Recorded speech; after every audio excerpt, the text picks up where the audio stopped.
मैं मुबल्लिग बनूं सुन्नतों का, खूब चर्चा करूं सुन्नतों का, हो करम बहरे खाके मदीना।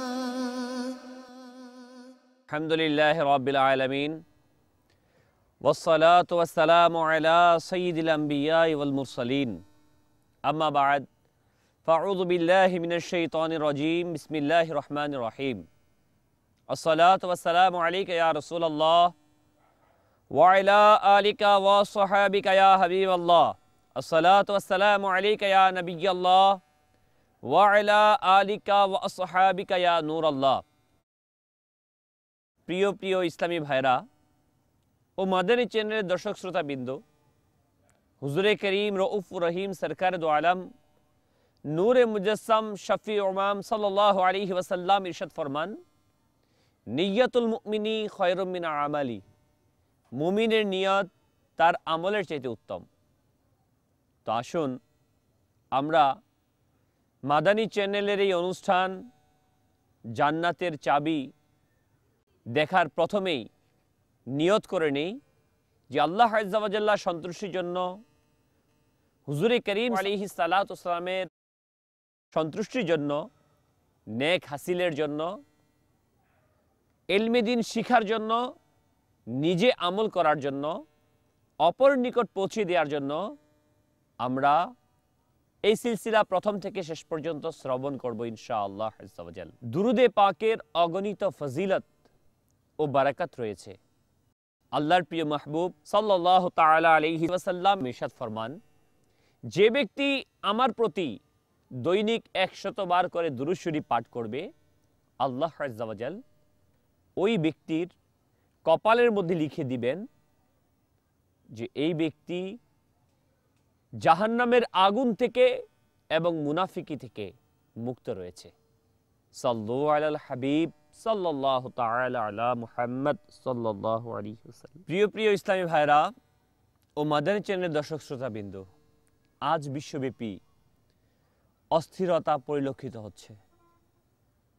কোনো দেশ, কোনো শহর, কোনো গ্রাম, বরং কোনো ঘরও এমন নেই, এমন হয়তোবা মানুষও খুঁজে পাওয়া যাবে না যেখানে নিরাপত্তাহীনতা, অশান্তি পাওয়া যাচ্ছে না। আজ প্রতিটি মানুষকেই অস্থিরতার শিকার হতে দেখা যাচ্ছে। হায়রে বোকা মানুষের দল! মদ ও বাদ্যের আসরগুলো, সিনেমা হলের গ্যালারিগুলো, নাট্য অনুষ্ঠানের মঞ্চগুলো, অশ্লীলতা, বেহায়াপনা, উলঙ্গপনা দ্বারা সাজানো নৈশ ক্লাবগুলো, কাল্পনিক ও রোমাঞ্চকর নভেল, নাটকের বই, পুস্তক, উপন্যাস, পাঠ পর্যালোচনার মধ্যে শান্তির সন্ধানের তৎপর রয়েছে। শেষ পর্যন্ত শান্তি কোথায় খুঁজে পাওয়া যাবে? প্রিয় প্রিয় ইসলামী ভাইরা ও মাদানী চ্যানেলের দর্শক শ্রোতাবিন্দু, আসুন কুরআনুল কারীমকে জিজ্ঞাসা করি, হে আল্লাহ আযজা ওয়া জাল্লা সত্য পবিত্র কালাম, তুমি আমাদেরকে দিশা দাও, তুমি আমাদেরকে বলে দাও শান্তি কোথায় পাওয়া যাবে, কোথায় আমরা শান্তি খুঁজে পাবো। যখন আমরা কুরআনুল কারীমের খিদমতে আরজ করব, তখন জবাব পাওয়া যাবে। কুরআনুল কারীম বলছে তরজমায়ে কানজুল ঈমান, শুনে নাও, আল্লাহর স্মরণের মধ্যেই হৃদয়ের প্রশান্তি নিহিত রয়েছে। এই অশান্তি ও অস্থিরতা যেন আল্লাহ আযজা ওয়া জাল্লার জিকির থেকে উদাসীনতার কারণেই হচ্ছে। আল্লাহ আযজা ওয়া জাল্লার জিকির হৃদয়ের খোরাক, আর হৃদয় যদি খোরাক না পায় তবে অশান্ত না হয় আর কি হবে? বুঝা গেল এই সব কিছুর পেরেশানির একমাত্র কারণ হচ্ছে হৃদয়ের খোরাক না দেওয়া তথা আল্লাহ সুবহানাহু ওয়া তাআলার জিকির না করা। প্রিয় প্রিয় ইসলামী ভাইরা, স্মরণ করুন, দুনিয়ার প্রতিটি বস্তু আল্লাহ আযজা ওয়া জাল্লার হামদ ও পবিত্রতা বর্ণনায় নিজ নিজ জিহ্বাকে সজীব রেখেছে।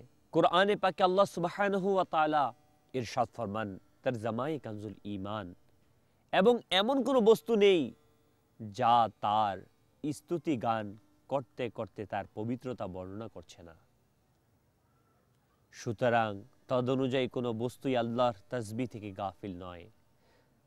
হযরত সদরুল আফাদিল মাওলানা নাঈমউদ্দিন মুরাদাবাদী রাহমাতুল্লাহি তাআলা আলাইহি তার তাফসীর খাজাইনুল ইরফানে লিখেছেন, হযরত ইবনে আব্বাস রাদিয়াল্লাহু তাআলা আনহু থেকে বর্ণনা করেন, প্রত্যেক জীবিত বস্তু আল্লাহ আযজা ওয়া জাল্লার তাসবিহ করে থাকে, আর প্রত্যেক জিনিসের তাসবিহ সেটার যোগ্যতা অনুসারেই। তাফসীরকারকগণ বলেছেন, দরজা খোলার আওয়াজ, ছাদের উপর চরচর শব্দ তাসবিহ, আর এইসবের তাসবিহ হচ্ছে সুবহানাল্লাহি ওয়া বিহামদি।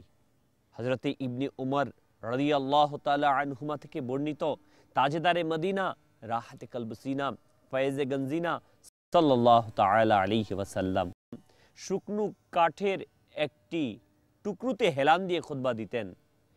যখন মিম্বার তৈরি হলো আর হুজুরে করিম রউফুর রহিম সাল্লাল্লাহু তাআলা আলাইহি ওয়াসাল্লাম মিম্বরের উপর আরোহণ ফরমালেন, তখন ওই কাঠের টুকরোটি কাঁদতে লাগলো।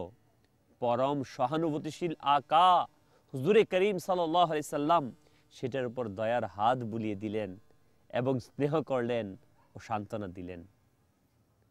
এই সব কটি হাদিসে কারিমা থেকে জড় বস্তু যেমন পাথর, কাঠ ইত্যাদিও যে কথা বলে তাসবিহ করে তা প্রমাণিত হলো। গাছ, পাথর, জড়বস্তু, প্রাণীকুল সবই তার স্মরণে অর্থাৎ আল্লাহ আযজা ওয়া জাল্লার স্মরণে মশগুল রয়েছে। পক্ষান্তরে যে উদাসীন হয়েছে সেই ক্ষতিগ্রস্ত হয়েছে। যেমনইভাবে হাদিসে পাকের মধ্যে প্রিয় প্রিয় ইসলামী ভাইরা ও মাদানী চ্যানেল দর্শক শ্রোতা বিন্দু বর্ণিত রয়েছে যে কোনো গাছে কুড়াল তখনই চালানো হয় যখন তা আল্লাহ আযজা ওয়া জাল্লার জিকির থেকে অলসতা অবলম্বন করে, আর যে প্রাণী আল্লাহ আযজা ওয়া জাল্লার জিকির থেকে গাফিল হয়ে যায় সেটা জবেহ করে দেয়া হয়। হাদিসে কারিমার মধ্যে বর্ণিত রয়েছে, মাওলায়ে কায়নাত হযরতে মাওলায়ে আলী কারামাল্লাহু তাআলা ওয়াজহুল করিম তার খাদিমকে একবার বললেন, তোমাকে কি নবী বংশের স্নেহের শাহজাদি খাতুনে জান্নাত ফাতিমাতুজ জাহরা রাদিয়াল্লাহু তাআলা আনহার ঘটনা শোনাবো? সে আরজ করলো, অবশ্যই ইরশাদ করুন। তো হযরত আলী রাদিয়াল্লাহু তাআলা ইরশাদ করলেন, চাক্কিতে গম পিষতে পিষতে তার হাতে ঠোস পড়ে গিয়েছিল, পানির মশক নিজে ভর্তি করে আনত, এর কারণে বুকের উপর রশির দাগ পড়ে গিয়েছিল। অনুরূপভাবে ঝাড়ু দিতে গিয়ে তার কাপড় ময়লাযুক্ত হয়ে যেত। একবার সরকারে মদিনা আলাইহিস সালাতু ওয়াস সালামের দরবারে কিছু দাসী কাজের লোক আসলো।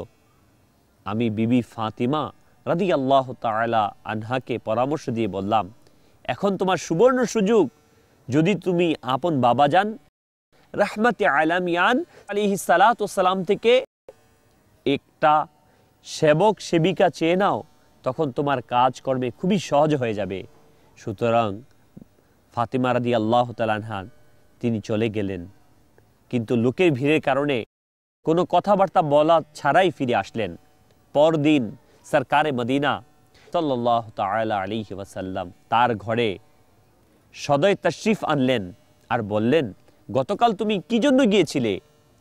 তিনি নিশ্চুপ রইলেন। তখন আমি অর্থাৎ হযরত আলী রাদিয়াল্লাহু তাআলা আনহু বলেন, আমি বললাম, হুজুর আপনার শাহজাদি সাহেবা নিজেই চাক্কি পিষেন, পানি মশক ভরে নিজে আনেন, যার ফলে হাত ও বুকে নিশানা পড়ে গিয়েছে। ঝাড়ু ইত্যাদি দেওয়ার কারণে পরনের পোশাক অপরিষ্কার হয়ে যায়। গতকাল যেহেতু আপনার বরকতময় দরবারে কিছু সংখ্যক দাসী ও দাস পেশ হয়েছে, সেহেতু আমি পরামর্শ দিয়েছিলাম একটা খাদিম চেয়ে নিয়ে এসো যাতে তোমার কাজে সহজ হয়ে যায়। সরকারে আবাদ করার সাল্লাল্লাহু আলাইহি ওয়াসাল্লাম ইরশাদ ফরমালেন, বেটি ফাতিমা রাদিয়াল্লাহু তাআলা আনহা, আল্লাহ আযজা ওয়া জাল্লাকে ভয় করতে থাকো, ফরজসমূহ নিয়মিতভাবে পালন করার সাথে সাথে ঘরের কাজকর্ম নিজ হাতেই করতে থাকো, আর যখন ঘুমানোর জন্য বিছানায় শয়ন করো যথাকর্মে সুবহানাল্লাহ ওয়া আলহামদুলিল্লাহ 33 বার করে এবং আল্লাহু আকবার 34 বার পড়ে নেবে। এটা তোমার জন্য খাদেম রাখার চাইতে উত্তম। হযরতে ফাতিমা রাদিয়াল্লাহু তাআলা আনহা আরজ করলেন, আমি আল্লাহ আযজা ওয়া জাল্লা ও তার রাসূল সাল্লাল্লাহু আলাইহি ওয়াসাল্লামের সন্তুষ্টির প্রতি সন্তুষ্ট রয়েছি। প্রিয় প্রিয় ইসলামী ভাইরা ও মাদানী চ্যানেলের দর্শক শ্রোতা বিন্দু, হযরতে সাইয়্যিদুনা আবু হুরায়রা রাদিয়াল্লাহু তাআলা থেকে বর্ণিত, গরিব মুহাজির সাহাবীগণ হুজুর সাল্লাল্লাহু আলাইহি ওয়াসাল্লামের দরবারে হাজির হলেন আর আরজ করলেন, ইয়া রাসূলুল্লাহ সাল্লাল্লাহু আলাইহি সাল্লাম, ধনী লোকেরা তো উচ্চ মর্যাদা ও চিরস্থায়ী নিয়ামতগুলো নিয়ে গেল, তারা আমাদের মতো নামাজও পড়ে, আমাদের মতো রোজাও রাখে, তাদের আবার ধন সম্পদেরও ফজিলত অর্জিত রয়েছে, তারা হজ করে, উমরা করে, জিহাদ করে, সাদগাও দিয়ে থাকে।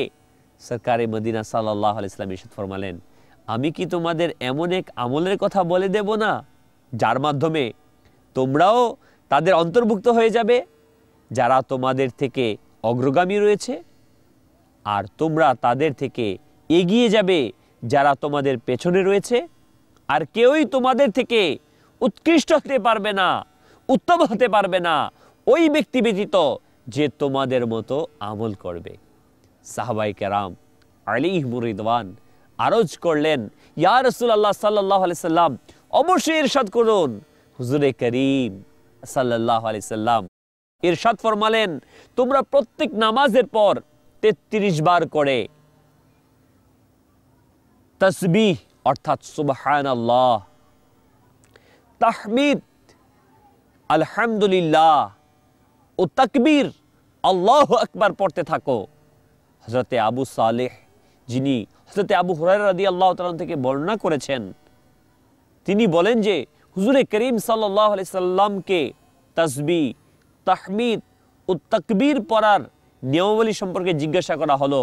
তখন হুজুরে করিম সাল্লাল্লাহু আলাইহি সাল্লাম ইরশাদ ফরমালেন, সুবহানাল্লাহ, আলহামদুলিল্লাহ, আল্লাহু আকবার পড়বে এবং সেগুলোর প্রত্যেকটা 33 বার করে পড়বে। প্রিয় ইসলামী ভাইরা, দুনিয়ার ধনী হওয়ার কোনো পূর্ণতা নয়, এটা কোনো বুজুর্গি নয়। বাস্তবিক পক্ষে ধনী হচ্ছে ওই ব্যক্তি যে কবরে বহু সৎকর্মের মালিক হয়। তো আসুন আমরা নিয়ত করি আজকের পর থেকে ইনশাআল্লাহ আজ্জা ওয়া জাল প্রত্যেক নামাজের পর আমরা তাসবিহে ফাতেমা তথা 33 বার সুবহানাল্লাহ, 33 বার আলহামদুলিল্লাহ এবং 34 বার আল্লাহু আকবার পাঠ করব, যা শেখ তরিকাত আমির আহলে সুন্নাত আমাদেরকে তার মাদানী ইনামাত এর মধ্যে 3য় নাম্বার মাদানী ইনামাতের মধ্যে স্মরণ করিয়ে দিয়েছেন। দাওয়াত ইসলামীর মাদানী পরিবেশের সাথে সম্পৃক্ত হই, মাদানী কাফেলাতে সফর করি। যখন প্রিয় ইসলামী ভাইরা আপনি দাওয়াত ইসলামীর আশেকানে রসুলদের সাথে মাদানী কাফেলাতে 92 দিনের জন্য, 30 দিনের জন্য, 3 দিনের জন্য কাফেলায় সফর করবেন, তো ইনশাআল্লাহ তাবারক ওয়া তাআলা এই মাদানী কাফেলার বরকতে আপনার মাঝে এই জিকিরের অভ্যাস চলে আসবে। সাহস করুন, পা বাড়ান এবং মাদানী কাফেলায় চলুন। আল্লাহ রাব্বুল আলামিন আমাদের সবাইকে তার অধিক পরিমাণ জিকির করার তৌফিক দান করুক।